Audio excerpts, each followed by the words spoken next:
అందరికీ వందనాలు.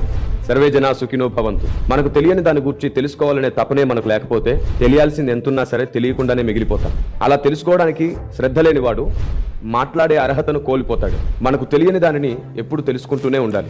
ఈ సమస్త విశ్వం మనం ఎంత తెలుసుకున్నా సరే ఇంకా మిగిలిపోయేంత ఉంటుంది. అందరి దగ్గర నేర్చుకోవాలి.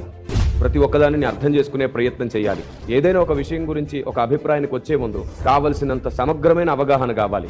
ఎందరినో ఆలోచనలు అడిగి మరీ తెలుసుకోవాలి. ఎన్నో గ్రంథాల పరిశీలన చేసిన తర్వాత మొదటి నుండి చివరి వరకు మన అభిప్రాయం జీవం పోసుకుంటుంది. అలాంటి ఒక అభిప్రాయం ఈ సమాజానికి ఎంత ఆరోగ్యమో, ఎంత శ్రేయస్కరమో. ఇలాంటి అవగాహనలో ఎక్కడ కూడా ద్వేషం ఉండదు. ఇలాంటి అవగాహనలో ఎక్కడ కూడా తొందరపాటు నోరు జారుడు ఉండదు. ఇలాంటి ఒక అవగాహన ఎప్పుడు ఎదుటివాడికి జ్ఞానాన్ని బోధిస్తూనే ఉంటుంది. సత్యం సహనాన్ని నేర్పిస్తుంది, స్వతంత్రతలోనికి నడిపిస్తుంది. అదే సత్యానికి ఉన్నటువంటి ఘనత, బలం. కాబట్టి సత్యం ఎప్పటికైనా గెలుస్తుంది. ఎందుకంటే దేవుడే సత్యమై ఉన్నాడు, ఆయన కోటమే లేదు.